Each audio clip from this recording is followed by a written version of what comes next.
देख रहे हैं पंच न्यूज एनसीआर और मैं हूं आपके साथ मानवी ठाकुर। शुरुआत करते हैं आज की खास खबरों से। अधिक अपडेट्स के लिए बने रहिए पंच न्यूज एनसीआर के साथ।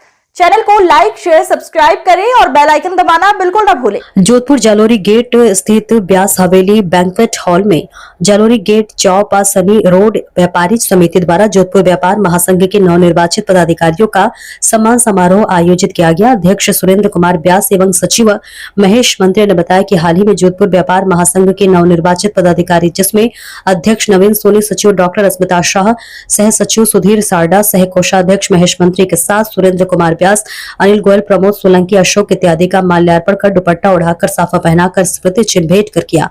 मंजू व्यास कोनाका गहलोत, डॉक्टर प्रज्ञा हर्ष ने नवनिर्वाचित सचिव डॉक्टर अस्मिता शाह का माल्यार्पण कर दुपट्टा उड़ाकर शॉल उड़ाकर स्मृति चिन्ह भेंट किया।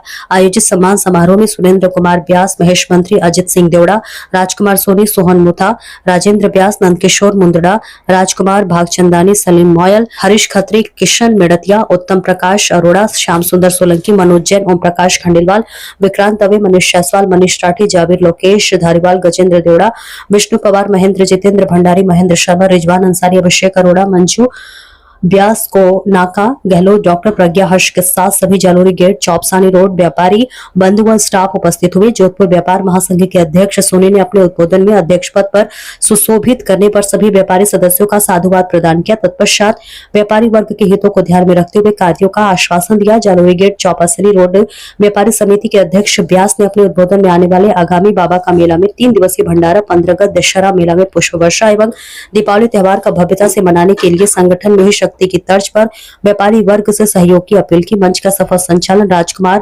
भागचंदानी ने किया। मंडा में विराजमान बुजुर्ग व्यापारीगण, मेरे युवा व्यापारीगण, आप सभी को सादर वंदन। सबसे पहले तो मैं जालोरी गेट चौपासी रोड व्यापारी समिति का बहुत हृदय की गहराइयों से अनुरोध करता हूं उनसे कि आपने बहुत अच्छा स्वागत किया है, अपना पूरा कीमती समय निकाला है, क्योंकि व्यापारियों के लिए समय निकालना बहुत टफ होता है और ये व्यापार संगठन की हमेशा से प्रॉब्लम रहती है कि यार व्यापारी हमको समय नहीं देते।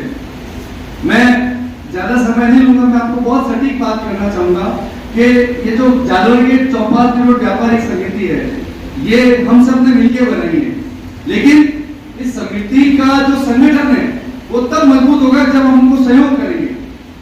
आप देखिए कि बड़ी बड़ी राजनीतिक पार्टियां हैं, उन राजनीतिक पार्टियों को जब लोगों की जरूरत होती है वो गली गली घूमते हैं, लोगों को आमंत्रण करते हैं, अरे भाई अपने रैली में चलना है, इतने लोग चाहिए, इतने लोग चाहिए। हम व्यापारी कौम में कैसी है कि अगर चाहें तो 15 मिनट के अंदर अंदर जोधपुर की हर सड़कों पर हमारे लोग होंगे। जैसे आप सब मानिए जालोरी गेट की जो आपकी एक संगठन है, यहाँ पे कम से कम 200, 300, 400 जो भी दुकान होगी, एक दुकान में कहीं पे 5, कहीं पे 10, कहीं पे 15, कहीं पे 20 लोग काम करते हैं। यहाँ पे कोई प्रॉब्लम हो गई और आपको आपके अध्यक्ष ने कह दिया कि तुरंत प्रभाव से सड़कों पर आइए, दुकानें बंद करके 5 मिनट के अंदर अंदर यहाँ पे सैकड़ों लोग नजर आएंगे। जो के लिए हम सिर्फ टैक्स देने की मशीन है और साथ ही चंदा देने की मशीन भी हमें है। जब भी हमारी जरूरत होती है हम हमें याद कर लेते हैं, लेकिन उनके मेमोरेंडम, उनके वादे पत्र में भी हम नहीं होंगे। उनके वादे पत्र में किसान होंगे, सब होंगे, व्यापारी कभी भी नहीं रहे। और इसकी जिम्मेदारी सिर्फ हम पे है, क्योंकि हम भी एक साथ कभी नहीं, हम एक दूसरे से लड़ते ही रहे। आज एक दुकान बाजू वाली दुकान से लड़ रहा है, बाजू वाली दुकान उसके आगे वाली दुकान से लड़ रहा है, हम संगठित नहीं है, इसलिए गवर्नमेंट भी हमें हमेशा ही हल्के हुए। अब समय आया है, नवीन जी ने बहुत सारा प्रयास किया था 2020 से। मैं देख रही थी नवीन जी को कि कभी हमने नवीन जी से मेरे ख्याल से 2-3 बार ही मिली हूँ और उनके विजन बहुत अच्छे हैं व्यापारी संगठन को लेकर। हम हमेशा अभी चाइना को देखते हैं कि चाइना का पावर, हम चाइना से नहीं लड़ पाते, पाकिस्तान से आराम से लड़ रहे हैं। क्यों नहीं लड़ रहे? क्योंकि उनकी इकोनॉमी पावर है और हम ये नहीं समझ रहे हैं कि किसी भी देश को मजबूत करने के लिए उसकी इकोनॉमी बहुत स्ट्रांग होनी चाहिए। और ये जो हमारे छोटे छोटे रिटेल व्यापारी हैं, ये अनऑर्गेनाइज सेक्टर में ये सबसे ज्यादा एम्प्लॉयमेंट देते हैं और हमें उसका कभी श्रेय भी नहीं दिया जाता। एक छोटे छोटे दुकानदार कितने लोगों को रोजगार देते हैं, इसका श्रेय भी हमें कभी नहीं दिया जाता। तो इस बार जब हमने संगठन बनाया है, इसमें काफी सारी चीजें हम लेके आएंगे। सबसे पहले जो मैं कई बार बोल चुकी हूँ कि हमें जैसे सभी लोगों को इंश्योरेंस मिलता है, हमें इंश्योरेंस मिलना चाहिए और काफी सारी चीजें हैं जिसमें हम इस मुद्दे को उठाएंगे। तो मैं हमेशा कहती हूँ कि प्लीज आपस में ना लड़िए। अब हमें एक साथ मिलकर